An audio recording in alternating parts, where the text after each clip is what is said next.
Hi friends, అందరికీ నమస్కారం. అంజలి కథలకి స్వాగతం. మాట్లాడే పక్షి మిగతా భాగం కథ విందాం.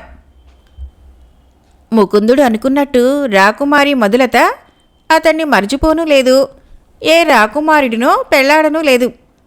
ముకుందుడు దూరమైన వేదనతో కుంగిపోతున్న ఆమెకు గోరు చుట్టూ రోకటిపోటు అన్నట్టు సైన్యాధిపతి విక్రముడు తన తండ్రి అనంతవర్మను బంధించి కారాగారంలో ఉంచిందే కాకుండా తనను వివాహం చేసుకోమని ప్రతిరోజూ వచ్చి బ్రతిమలాటము, తరువాత బలవంతంగానైనా తనను చేపడతానని బెదిరించడము ఆమెకు భరింపరాని చిత్రవధగా తయారైంది. అంతకు క్రితమే విక్రముడు వచ్చి ఆ రోజు చీకటి పడేలోగా ఏదో ఒక నిర్ణయం తెలియజేయకపోతే మరుసటి రోజు నిర్బంధంగానైనా సరే మధులతను వివాహం చేసుకుంటానని హెచ్చరించిపోవడంతో ఆమె మనసు మరింత వికలమైపోయింది. జీవితం మీదనే విరక్తి కలిగింది. కన్నతండ్రి కారాగారం పాలయ్యాడు. ప్రేమించిన ముకుందుడు అరణ్యంలో దిక్కులేని అవిటివాడయ్యాడు. అసలు జీవించి ఉన్నాడో లేదో కూడా తెలియదు. అటువంటి దుర్భర పరిస్థితిలో తను ఇంకా బ్రతికి ఏం ప్రయోజనము? ఏం సుఖం ఆశించి బ్రతకాలి? ఎవరి కోసం ఇంకా జీవించి ఉండాలి? ఇలా ఆలోచించుకుంటున్న మధులత ఆత్మహత్య చేసుకుని తన ప్రాణాలు తీసుకోవాలని నిశ్చయించుకుంది. ఆ నిర్ణయం తీసుకున్న మరుక్షణము ఆమె ఒక పాత్రలోనికి మధుర పానీయాన్ని తీసుకుని తన వ్రేలికి ఉన్న వజ్రపు టుంగరాన్ని నేల మీద వేసి చితక్కొట్టి చూర్ణం చేసి ఆ చూర్ణాన్ని మధుర పానీయంలో కలుపుకుంది. ఆమెకు ఒక్కసారిగా ఎక్కడలేని దుఃఖము ముంచుకు వచ్చింది. తండ్రిని ప్రియుణ్ణి తలుచుకుంటూ ఆ మధుర పానీయ పాత్రని తన పెదవుల దగ్గరకు తీసుకుంది త్రాగాలని. అంతే, ఎక్కడి నుంచి వచ్చిందో మాట్లాడే పక్షి రివ్వున ఎగురుతూ వచ్చి ఆమె పెదవులను సమీపించబోతున్న పాత్రను తన కాళ్ళతో తన్నేసింది. ఆ మందిరంలో ఎగరసాగింది. రాకుమారి, ఏమిటి ఈ అఘాయిత్యం అంది ఆ అందమైన మాట్లాడే పక్షి. మనుష్య భాషలో ముద్దు ముద్దుగా మాట్లాడగలుగుతున్న ఆ అందమైన పక్షిని చూసి ఎక్కడలేని ఆశ్చర్యం కలిగింది మధులతకి. ఆమె క్షణకాలం పాటు తన విచారాన్ని మరిచిపోయి తన చుట్టూ గిరికీలు కొడుతున్న ఆ అందమైన పక్షిని చూసి ముచ్చటపడింది. అలా గాల్లోకి గిరికీలు కొడుతూ ఉన్న పక్షి మధులత భుజం మీదకు వచ్చి వాలింది. క్షణం ఆలస్యమైతే ఏమయ్యేదానివి మధులత అంది పక్షి. మధులత భుజం మీద వాలిన మాట్లాడే పక్షిని తన చేతుల్లోకి తీసుకుంది. మాట్లాడే పక్షి మధులత చేతివేళ్ల మీద నిలబడింది. ఆమె పక్షి వంక దీనంగా, నిస్సహాయంగా, నిర్లిప్తమైన చిరునవ్వును తెచ్చిపెట్టుకుని చూస్తూ, పక్షిరాజమా, నువ్వెవరో నాకు తెలియదు గాని నా ప్రాణాలు కాపాడి పుణ్యం సంపాదించుకున్నావని మాత్రం అనుకోవద్దు. నిజానికి నా దైన్య స్థితి, దుర్భరమైన శోక పరిస్థితి నీకు తెలియదు. అన్నింటికీ దూరమైన నేను జీవించటం వ్యర్థమని నిర్ణయించుకున్న మీదటనే ఈ సాహసానికి ఒడిగట్టాను. నిజానికి నా బాధ నీకు తెలియదు అని వాపోయింది. విచారించకు రాకుమారి, నీ చరిత్ర అంతా నాకు తెలుసు. ముకుందుడు నాకు అన్ని విషయాలు వివరంగా చెప్పాడు అంది మాట్లాడే పక్షి రాకుమారి అందాన్ని పరిశీలనగా చూస్తూ. రెక్కలు విప్పార్చి తన పొడుగాటి కుచ్చుతోకను ఆమె మోచేతి వరకు వ్రేలాడ్చి నిక్కి నిక్కి తన ముఖంలోకి చూస్తూ ఆ మాట్లాడే పక్షి ముకుందుడి పేరు ఉచ్చరించడం వింటూనే మధులత హృదయం పైన పన్నీటి జల్లు కురిసినట్లయింది. ఆమె ఆత్రంగా ఆ పక్షి వంక చూస్తూ, ముకుందుడా ఇంకా జీవించే ఉన్నాడా? ఎక్కడ ఉన్నాడు? ఎలా ఉన్నాడు? నేను ఇంకా అతడికి గుర్తు ఉన్నానా? లేక తన దుస్థితికి కారణమైన నన్ను తిట్టుకుంటూ ద్వేషిస్తున్నాడా? ప్రశ్నల వర్షం కురిపించింది మధులత. మధులత ఆతృతకు ఆ పక్షి నవ్వుతూ, ముకుందుడి పేరు వింటూనే నీ ముఖము పున్నమి నాటి చంద్రుడిలోని కాంతులను సంతరించుకొని వెలిగిపోతుందే. అతడు ఈ క్షణంలో నీ ఎదురుగా ఉంటే నీ బుగ్గలు కెంపులవుతాయన్న విషయంలో సందేహపడనవసరం లేదు సుమా అంది పక్షి. మాట్లాడే పక్షి మాటలకు మధులత ముఖంలో కొద్దిపాటు సిగ్గు చోటు చేసుకుంది.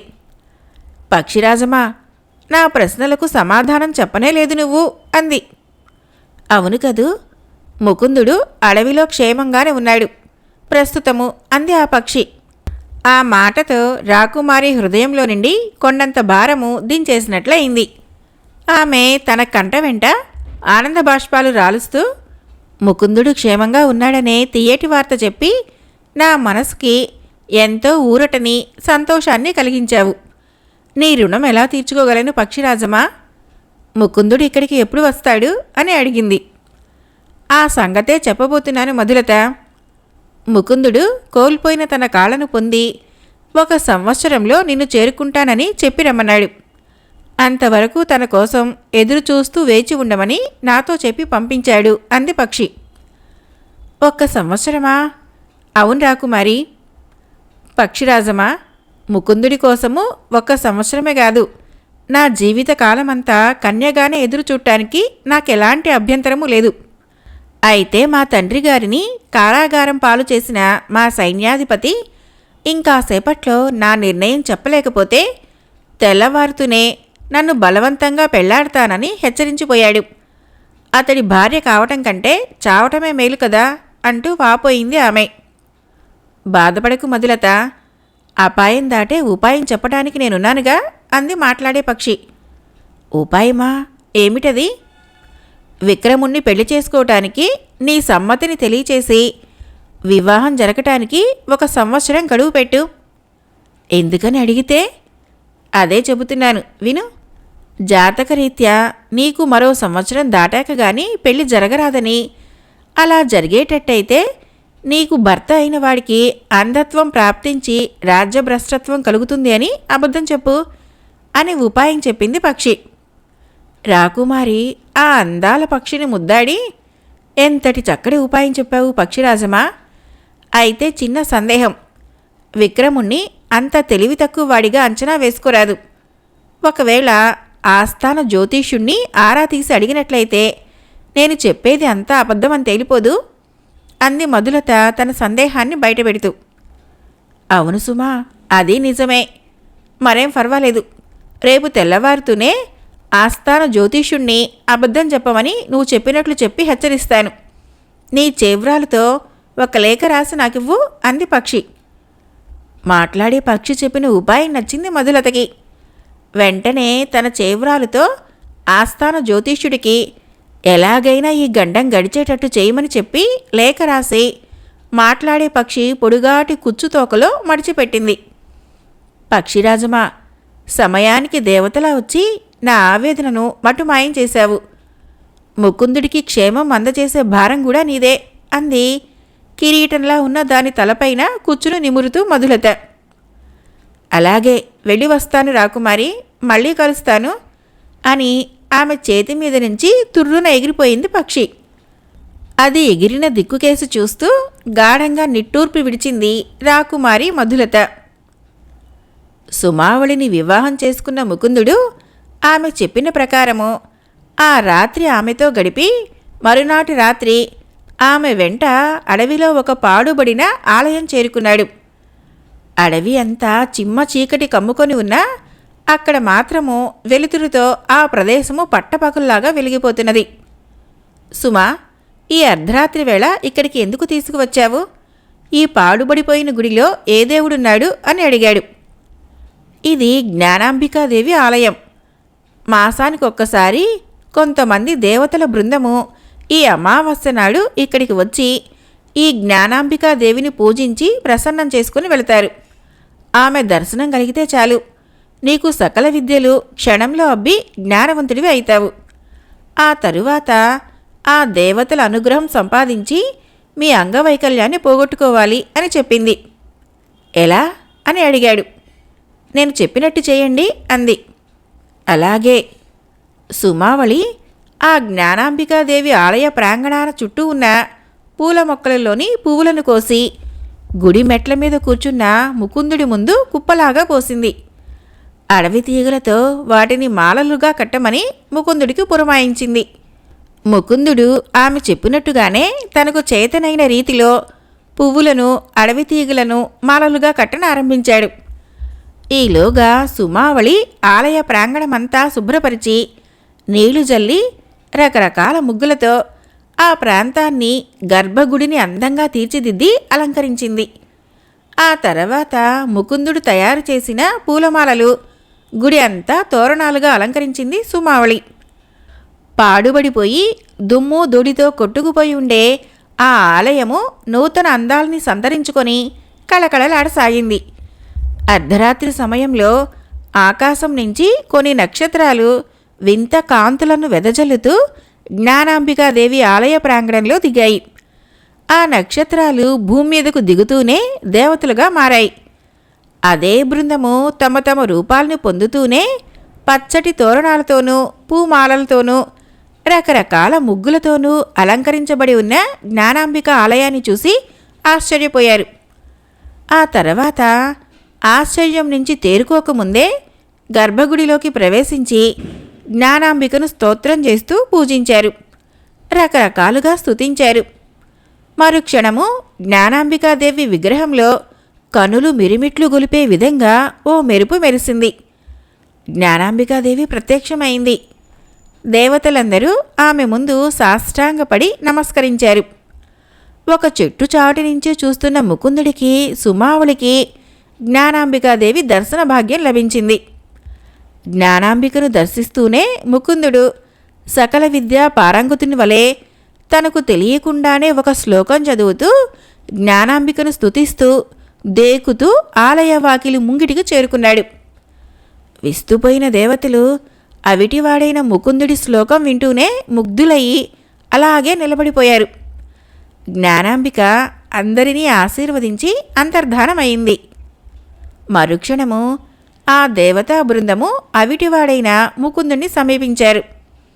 నాయనా, ఎవరు నువ్వు? ఇన్నేళ్లుగా దేవిని పూజిస్తున్నా ఆ దేవి ప్రత్యర్థము ఇంత చక్కటి శ్లోకాన్ని మేమెన్నడూ ఆలపించి ఉండలేదు. నీ వాలకాన్ని బట్టి చూస్తే ఉత్తమ గుణాలు గల మానవుడిలాగా తోస్తున్నావు అన్నారు. ముకుందుడు వారి ముందు మోకరిల్లి తన కథంతా చెప్పుకున్నాడు. ఆలయాన్ని అలంకరించింది తనేనని చెప్పాడు. దేవతా బృందము అతన్ని కనుకరించి తమ శక్తితో ముకుందుడి కాళ్ళు తిరిగి ఇవ్వటమే కాక ఒక అద్భుతమైన ఖడ్గాన్ని దివ్య తేజస్సును ప్రసాదించి అంతర్ధానమయ్యారు. ఆస్థాన జ్యోతిష్కుడు ఉద్దండ శాస్త్రి భుక్తాయసంతో సతమతమైతూ కుండలా పెరిగిన గుండ్రటి బొజ్జను చేతులతో సవరించుకుంటూ తూగుటుయాల మీద మేనువాల్చాడు. గతిలేక అతను విక్రముడి దగ్గర ఉండేటందుకు అంగీకరించాడు. కానీ పూర్వపు మహారాజు అయిన అనంతవర్మ మీద అభిమానం కొంచెం కూడా తగ్గలేదు. అతడు జ్యోతిష శాస్త్రాన్ని గుణించుకుంటూ అనంతవర్మ మహారాజు కుటుంబానికి కష్టకాలం ఎప్పుడు అంతరించిపోతుందా అని లెక్కలు వేసుకోసాగాడు. అంతలో తూగుటియ్యాల మీద నడుం వాల్చి భుక్తాయుసం తీర్చుకుంటున్న అతడి బొజ్జ మీదకు వచ్చి వాలింది మాట్లాడే పక్షి. అతడు అదిరిపడి లేవబోయాడు. కంగారు పడకండి ఉద్దండ పండితులు గారు, ఈ లేఖ చదవండి అంటూ తన కుచ్చుతోకను నిక్కబెట్టి జాడించింది పక్షి. అందులో నుంచి క్రిందబడ్డ లేఖను చదువుతూనే అంతా అర్థం చేసుకుని, రాజకుటుంబం కోసం ఒక్క అబద్ధం ఏం కర్మ, 1000 అబద్ధాలు కూడా ఆడతాను. వారి క్షేమం కంటే కావాల్సింది ఇంకేముంది? యువరాణి వ్రాసినట్టు నా లెక్క ప్రకారము 1 సంవత్సరంలో వారి కష్టాలు గట్టెక్కే అవకాశాలు కూడా ఉన్నట్లు జ్యోతిష శాస్త్రం చెబుతోంది. యువరాణి వారు చెప్పినట్లే చేస్తానని చెప్పు పలుకుల పక్షి అన్నాడు ఉద్దండ శాస్త్రి. కృతజ్ఞులం మహాశయ అంటూ అక్కడి నుంచి ఎగిరిపోయింది పక్షి. ఆ వెంటనే ఉద్దండ శాస్త్రి విక్రముడిని చూడబోయాడు. అతడు అడిగిన మీదట రాకుమారి మధులత చెప్పమన్నట్లు అబద్ధం చెప్పి 1 సంవత్సరంలోపు మధులతను వివాహం చేసుకున్న వారికి ఎవరికైనా అంధత్వము దేశ భ్రష్టత్వము కలుగుతుందని, ప్రస్తుతము మధులత జాతకంలో దుర్యోగము నడుస్తూ ఉందని చెప్పాడు. ఆస్థాన జాతకుడైన ఉద్దండ శాస్త్రి మాటలకు అదిరిపడి 1 సంవత్సరం వరకు అసలు వివాహం మాటే తలపెట్టనని మధులతకి మాట ఇచ్చాడు విక్రముడు. గండం గడిచినందుకు తేలికపడ్డ మనసుతో పక్షికి ఉద్దండ శాస్త్రికి కృతజ్ఞతలు సమర్పించుకుంది రాకుమారి మధులత. సకల విద్యా పారంగతుడయి నూతన తేజస్సుతో వెలుగొందుతున్న ముకుందుడు సుమావళి ఆశ్రమంలో ఆమెతో కాలం వెళ్ళబుచ్చసాగాడు. అయితే ఆ ఆశ్రమ జీవితంలో అతనికి ఒక విచిత్రం ఎదురైంది. సుమావళి రాత్రంతా తన సరసనే ఉండి తిలకిస్తుంది. తెల్లవారుతూనే ఆమె జాడ అంతు చిక్కదు. ఆశ్రమంలో ఒంటరిగా గడపవలసి వచ్చేది అతడికి. అందుకుగాను అతనిలో ఎంతో విసుగు జనించేది. ఆ సమయంలో అతడికి మధులత గుర్తుకు వచ్చి మనసంతా భారంగా అయిపోయేది. ఆ రోజు రాత్రి తను రహస్యంగా కలుసుకున్నప్పుడు, సుందరా, నువ్వు కుబేరుడివైనా సామాన్యుడివైనా నీ మీద నా ప్రేమ నిష్కళంకమైనది. నువ్వు లేకుండా నేను జీవించటమనే మాటే లేదు. ఈ మాటలు తలుచుకున్నప్పుడల్లా అతనికి వాయువేగంతో పోయి మధులత సన్నిధిలో వాల్దామని మనసు ఉరకలు వేసేది. కానీ అంతలోనే తాను సుమావళిని వివాహం చేసుకుంటూ ఇచ్చిన మాట జ్ఞాపకం వచ్చి తన మనసును తాను నిగ్రహించుకునేవాడు. అయితే సుమావళి పగలు కనపడకుండా ఉండటానికి గల కారణమేమిటో ఆ రోజు ఖచ్చితంగా తెలుసుకోవాలి అనుకున్నాడు. ఆ రాత్రి ఆమె రాగానే, సుమా, నువ్వు పగలంతా ఎక్కడికి వెళుతున్నావు? నాకేమో ఒంటరిగా ఏమీ తోచటం లేదు. ఒట్టినే ఉండబుద్ధి కావటం లేదు. ఒక్కసారి మా దేశం పోయి మా తండ్రిగారిని చూసి వద్దామని ఉంది. వెళ్ళిరానా అని అడిగాడు. దానికి సుమావళి నిట్టూర్చి, విచక్షణ జ్ఞానం తెలిసిన తర్వాత మీరు ఇలాంటి ప్రశ్నలు వేస్తారని నాకు తెలుసు. నేను పగలు కనిపించకుండా పోతున్నందుకు కారణం ఇప్పుడు చెప్పలేను. సమయం వచ్చినప్పుడు మీరు అడగకుండానే చెబుతాను. ప్రస్తుతం నేను గర్భవతిని. ఇలాంటి పరిస్థితుల్లో నన్ను విడిచిపెట్టి మీ దేశం వెళ్ళటం భావ్యమా అని అడిగింది. ఆమె గర్భవతి అన్న మాట వింటూనే అతడికి ఎక్కడలేని ఆనందము పొంగుకు వచ్చి తన ఆలోచనలకు స్వస్తి చెప్పి ఆమెను తన కౌగిట్లోకి తీసుకొని తన హర్షాన్ని ప్రకటించాడు అతడు. విక్రముడు ఉత్సాహంగా రాకుమారి మధులత మందిరంలోకి ప్రవేశించి, మధులత, నువ్వు పెట్టిన సంవత్సరం గడువు రేపటితో పూర్తి కాబోతుంది. ఎల్లుండే మన వివాహం. నీకు సమ్మతమేగా అన్నాడు. ఆమెకు ఏం చెప్పాలో తోచలేదు. ఓ క్షణం తర్వాత అలాగే అని మాత్రం అనగలిగింది. విక్రముడు వచ్చినంత ఉత్సాహంగా అక్కడి నుంచి వెళ్ళిపోయాడు. ఆ తర్వాత మాట్లాడే పక్షి రివ్వున వచ్చి ఆమె భుజం మీద వాలింది. విచారవదనంతో ఉన్న మధులతను చూసి, రాకుమారి, ఎందుకలా విచారంగా ఉన్నావు? నీకు శుభవార్త చెబుదామని వచ్చాను అంది మాట్లాడే పక్షి. నా జన్మకి అంతటి అదృష్టమా పక్షిరాజమా? శుభవార్త వినే యోగం నాకు ఉందంటావా అంది మధులత. నీ యోగము మారబోతుంది రాకుమారి. ముకుందుడు వస్తున్నాడు అంది.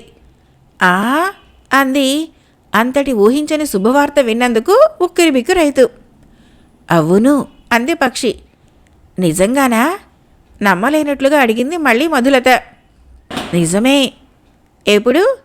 నేటికి 3వ రోజున అంది పక్షి. 3వ రోజునా?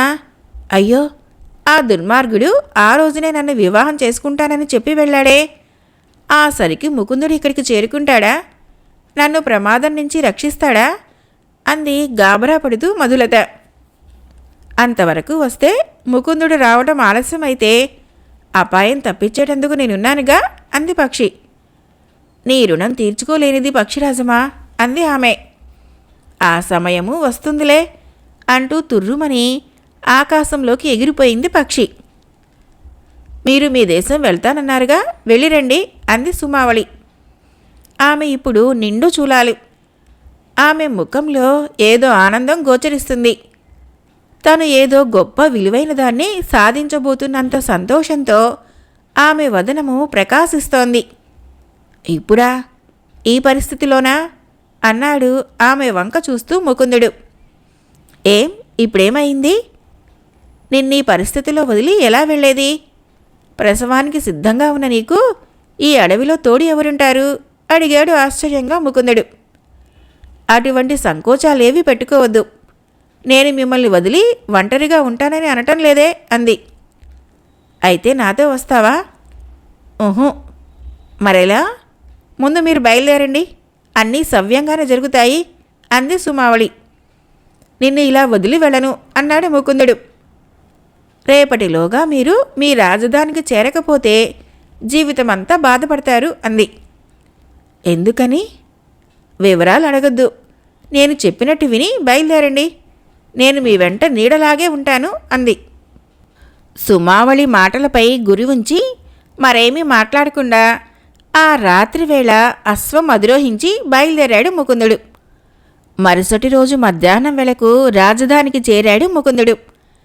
రాజధాని అంతా అలంకరించి ఉండటం చూసి ఆశ్చర్యపడి విక్రముడు మహారాజును బంధించి మధులతను బలవంతాన వివాహం చేసుకుంటున్నాడని తెలిసి అంతులేని కోపంతో రెచ్చిపోతూ దేవతలు తనకిచ్చిన ఖడ్గంతో అడ్డు వచ్చిన వారినల్లా నరుకుతూ రాకుమారి మధులత మందిరంకేసి సాగిపోసాగాడు. అంతవరకు వచ్చిన తర్వాత ఇప్పుడు కాదంటే నిన్ను ఇలానే వదిలేస్తానని భ్రమపడకు. బలవంతంగానైనా నిన్ను పెళ్లి చేసుకుంటాను అన్నాడు విక్రముడు మధులత చెయ్యి పట్టుకోబోతూ. ప్రాణాలతో నన్ను నువ్వు వివాహం చేసుకోలేవు అంది ఖచ్చితంగా చెబుతూ. అదీ చూస్తాను అన్నాడు విక్రముడు ముందుకు ఉరుగుతూ. ఆగు అంది మధులత మొలలో నుంచి ఒక పిడుబాకును తన చేతిల్లోకి తీసుకొని గుండెల్లోకి దించుకోవటానికి సిద్ధపడుతూ. అంతలో మధు అంటూ చేతిలోని ఖడ్గంతో అక్కడికి ప్రవేశించాడు ముకుందుడు. ముకుందుడిని చూస్తూనే అదిరిపడ్డాడు విక్రముడు. అతడు ముకుందుడి కాళ్ళ వంకే చూస్తూ ఆశ్చర్యంలో మునిగిపోయాడు. మధులత ఒక్క పరుగున వెళ్ళి ముకుందుడి అక్కున చేరింది. ఆశ్చర్యం నుంచి తేరుకున్న విక్రముడు ఈ వెర్రిబాగులవాణ్ణి హతమార్చడం ఎంతసేపని అతనితో కత్తి యుద్ధం ఆరంభించాడు. చాలాసేపు భీకర పోరాటం సాగింది వారిద్దరి మధ్య. ముకుందుడు విక్రముణ్ణి చిత్తుగా ఓడించి ఒక్క వ్రేటుతో అతని తల నరికేశాడు. రక్తము చివ్వున చిమ్మింది. విక్రముడు పెద్ద పెట్టున ఆర్తనాదం చేస్తూ ఉండగా తల తెగినా అతడి మొండి కళేబరము నేలమీద పడి గిలగిలా కొట్టుకొని కాసేపటికి అచేతనమైపోయింది. విక్రముడి ప్రాణాలు అనంతవాయువుల్లో కలిసిపోయాయి. ఆ తర్వాత ముకుందుడు తన తండ్రిని మహారాజుని చెరసాల నుంచి విడిపించాడు. నాయనా ముకుంద, నీ మంచితనము రాజభక్తి గ్రహించకుండా ఉద్రేకానికి చెప్పుడు మాటలకి లోనై నిన్ను దుస్థితి పాలు చేశాను. నన్ను క్షమించు. నా కుమార్తెను పెళ్లాడి నా రాజ్యానికి వారసుడివికా. స్వయం కృషితో ఇంతటి వాడివైన నీకు రాజ్యపాలన కష్టం కాదు అన్నాడు అనంతవర్మ. ప్రభు, ఇదంతా నా స్వయం కృషి కాదు. నా ఈ మార్పుకి కారణం ఒక మాట్లాడే పక్షి, నా భార్య సుమావళి అన్నాడు. మాట్లాడే పక్షా అంది మధులత. అవును మధులత, ఆ పక్షి ఇక్కడే ఉంది కానీ భార్య ఏమిటి, మీకు పెళ్ళైపోయిందా అని అడిగింది చిన్నబోతు. మాట్లాడే పక్షి ఇక్కడుందా ఏది అడిగాడు ముకుందుడు. పాపం, అది నిండు చూలాలు, ప్రసవ వేదన పడుతోంది. ఆ పక్క మందిరంలో బంగారు పంజరంలో పక్క వేసి దాన్ని అందులో ఉంచాను అంది మధులత ఆ మందిరంలోకి దారితీస్తూ. ముకుందుడి ఆశ్చర్యానికి అంతులేదు. ఆ రోజు అడవి తీగలతో ఉయ్యాల కట్టించి అందులో తనని కూర్చోబెట్టి సుమావళి ఆశ్రమం ముందు విడిచిన తర్వాత ఆ మాట్లాడే పక్షి ఇంతవరకు కనబడలేదు. అది మధులత దగ్గరికి ఎలా వచ్చింది, ఎందుకు వచ్చింది, అసలు ఈ మాట్లాడే పక్షి ఎవరు? తన సందేహాలకి సమాధానం దొరకముందే అందరితో పాటు ఆ మందిరంలోకి అడుగుపెట్టిన ముకుందుడు అక్కడ హంసతూలికా తల్పం మీద ముద్దుగా ఉన్న ఒక పసిపాపడిని పరుండబెట్టుకొని పడుకొని ఉన్న సుమావళిని చూస్తూ నివ్వెరబోయి నోట మాట రాక అలాగే ఉండిపోయి సుమా అంటూ ఆమె సరసనకు చేరాడు. ఎవరు నువ్వు? ఈ గదిలోకి ఎలా వచ్చావు? ఆ పంజరంలో ఉండాల్సిన మాట్లాడే పక్షి ఏది అడిగింది మధులత. నేనే ఆ మాట్లాడే పక్షిని మధులత అంది సుమావళి. అక్కడున్న వారందరూ ఈ విచిత్రమేమిటో అర్థం కాక తెలుసుకోవాలని కుతూహలంగా చూశారు ముకుందుడితో సహా. సుమా, నువ్వు మాట్లాడే పక్షివా అని అడిగాడు ముకుందుడు. అవును, నేనొక యక్షకన్యను. నాకు చిన్నతనం నుంచి కాస్త పొగరెక్కువ. చిన్నతనం నుంచి ఎంతో అందగత్తెనన్న గర్వము ఉండేది. మా తల్లిదండ్రులు నా చిన్నతనంలోనే కన్ను మూశారు. నన్ను అందంగా ఉన్నానని మా అత్తయ్య పెంచుకుంది. మా అత్తయ్యకు కూడా పిల్లలేరు. ఆమె భర్త చనిపోయాడు. ఆమెకు కూడా చాలా గర్వంగా ఉండేది. ఒక విధంగా చెప్పాలంటే ఆమె నన్ను చేరదీయటానికి కారణము నేను కూడా ఆమెలాంటి గర్భవతినన్న ఉద్దేశమే. నన్ను పెళ్లాడాలని ఎందరెందరో వచ్చారు. అలా వచ్చేవాళ్ళని ఊరక వదలాలని అనిపించలేదు. నా ఆలోచన మా అత్తయ్యకి కూడా నచ్చింది. అందుకనే ఒక స్వయంవరాన్ని ఏర్పాటు చేశాను. ఆ స్వయంవరం పద్ధతి ప్రకారము దానిలో నేను నన్ను పెళ్లాడ వచ్చిన వారిని కొన్ని ప్రశ్నలు అడుగుతాను. వాటికి సమాధానం చెప్పిన వారిని నేను వరిస్తానన్నమాట. సామాన్యురాలినైనా నీవేంటి స్వయంవరం పెట్టడమేమిటి అని నువ్వు ఆశ్చర్యపోవచ్చు. నిజానికి నేను సామాన్యురాలినే అయినా అందగత్తెను కావటంతో ఎందరో యువకులు నన్ను పొందాలని వస్తున్నారు. వాళ్లల్లో అందగాళ్ళున్నారు, అందవిహీనులు ఉన్నారు. అలాగని వాళ్ళనెవర్నీ పెళ్లాడాలన్న ఉద్దేశం నాకు లేదు. అలాగని చేసుకునని చెబితే యక్షనగరంలోని యువకులంతా కలిసి నన్ను గోలెట్టేస్తారు. అందువలనే అర్థం పర్థం లేని ప్రశ్నలను సృష్టించుకొని స్వయంవరాన్ని ఏర్పాటు చేశాను. స్వయంవరంలో నా ప్రశ్నలకు సమాధానాలు ఎవరూ చెప్పలేకపోతే వారి తలలు గొరిగిచ్చేస్తాను. నిజానికి ఈ తరహా స్వయంవరము నాకు మా అత్తయ్యకు ఎంతో ఆనందంగా ఉండేది. ఎందుచేత అంటే స్వయంవరానికి వస్తున్న ప్రతి యువకుడు బోడిగుండు గీయించుకొని ఏడ్పు ముఖాలతో లబోదిబోమంటూ పోతున్నారే తప్ప పాపం పిచ్చుకుర్రాళ్ళు నోరెత్తితే ఒట్టు. ఇలా స్వయంవరం నానాటికి కుంటుపడకుండా సాగుతూనే ఉంది. పాపం యక్షనగరంలో దాదాపు సగభాగము బోడిగుండులే కనిపిస్తున్నాయి. ఇక కొన్నాళ్ళు పోతే యక్షనగరాన్ని భూలోకంలో ఉన్న తిరుపతి అనుకోవచ్చు అనుకో. ఇలా ఉండగా మేం చేస్తున్న పని మంచి పని కాదని హితులు సన్నిహితులు చెప్పజూశారు. కానీ మేము వినలేదు. ఇది ఇలా ఉండగా ఓ రోజు ఓ అందహీనుడు స్వయంవర ప్రకటన విని నా ఎదురుకు వచ్చాడు. చింపిరి జుత్తుతో అష్టవంకర్లు గల శరీరంతో చూడగానే వాంతి వచ్చేటట్టు ఉన్నటువంటి ఆ ఆకారం ఉన్న ఆ కుర్రాడిని ఎందుకు వచ్చావు అని అడిగాను. ఇంకెందుకు, నిన్ను పెళ్లాడటానికే ప్రియా అన్నాడు. వాడు వికారంగా నోరు తెరిచి ఒళ్లంతా కంపరం ఎక్కేలాగా నవ్వాడు. చూడు, మహామహులే స్వయంవరంలో నెగ్గలేదు అని చెప్పజూశాను. అలాంటి నికృష్టుణ్ణి గుండు చేయించి నేను పొందే ఆనందం లేదనే ఉద్దేశంతో. కానీ వాడు పట్టు వదలని విక్రమార్కుల్లాగా స్వయంవర ప్రశ్నలు అడగమన్నాడు. పోతావా పోవా అని ఆ కుర్రాడిని కసిగా నెట్టాను. పాపం ఆ కుర్రాడు అసలే సన్నగా ఉన్నాడేమో, నేను తోసిన తోపుకు ఆమడ దూరాన పడ్డాడు. అలా పడ్డంతో కాళ్ళు చేతులు నేలను గీసుకొని రక్తం కూడా వచ్చింది. అది చూసి జాలిపడక పోతావా పోవా, నీలాంటి అల్పుడికి నాలాంటి సుందరి కావాలా ఏం అని చేదరించుకున్నాను. ఈ మాటలతో అతను ఏమనుకున్నాడో ఏమో, తనకు తానుగా పైకి లేచి నా గదిలో గుండ్లు గీసేటందుకు పెట్టబడి ఉన్న ఆ కత్తిని చేతిలోకి తీసుకున్నాడు. అది చూసి నేను చలించిపోయాను. తనకి నేను దక్కలేదన్న కసితో, తనని నేను హేళన చేశానన్న కోపంతో, తనని నెట్టానన్న రోషంతో నన్ను పొడిచి పారేస్తాడేమో అని భయం వేసింది. అతని వంక భయంగా చూశాను. ఆ సరికే నా ఒళ్ళంతా స్వేద బిందువుల మయమైపోయింది. ఆ వ్యక్తి నన్ను అదోలాగా చూశాడు.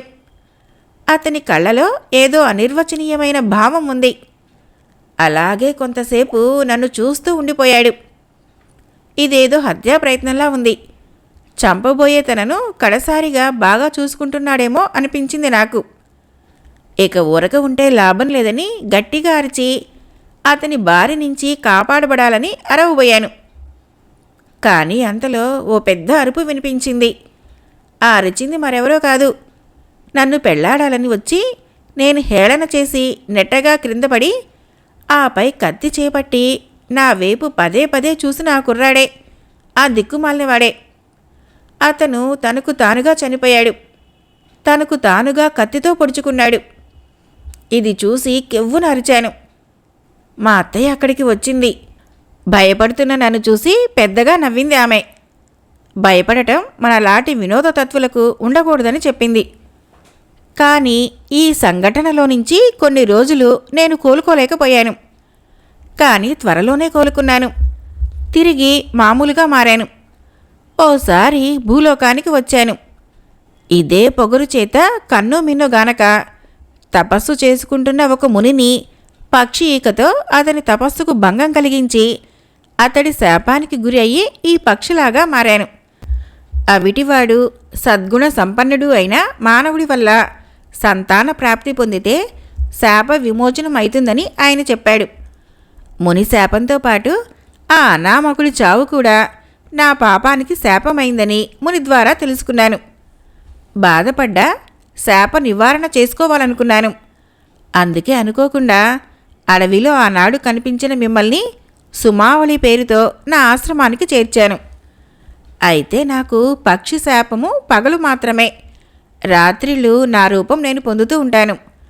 అందుకే పగలు పక్షి రూపంలో మధులత కష్టసుఖాలను విచారిస్తూ రాత్రిళ్ళు మీ భార్యగా మీతో కాపురం చేశాను. ఇది నా కథ అంది మాట్లాడే పక్షి రూపం వదిలిన సుమావళి. మధులత ముఖం చిన్నబుచ్చుకొని, అయితే ఇక మిగిలిందేముంది నాకు, ఇక నేను జీవించి ప్రయోజనం లేదు అంది మధులత విచారపడిపోతూ. ముకుందుడు మాట్లాడలేదు. విచారించకు చెల్లి, నేను అంత స్వార్థపరురాల్ని కాను. ఆయనకి మాట ఇచ్చిన ప్రకారము నిన్ను ఆయనకి భార్యను చేసి నా సోదరిలా చూసుకుంటాను అంది. ఆ మాటతో అక్కడున్న వారి అందరి ముఖాల్లోనూ ఆనందం వెల్లివిరిసింది. ఆ తర్వాత ఇద్దరి భార్యలతోనూ సుఖంగా రాజ్యపాలన చేసుకోసాగాడు ముకుందుడు. మాట్లాడే పక్షి కథ సుఖాంతం. ఫ్రెండ్స్, నా కథలు నచ్చినట్లయితే మన ఛానల్ని తప్పకుండా సబ్స్క్రైబ్ చేయండి, లైక్ చేయండి, షేర్ చేయండి, కామెంట్ చేయండి. Thank you.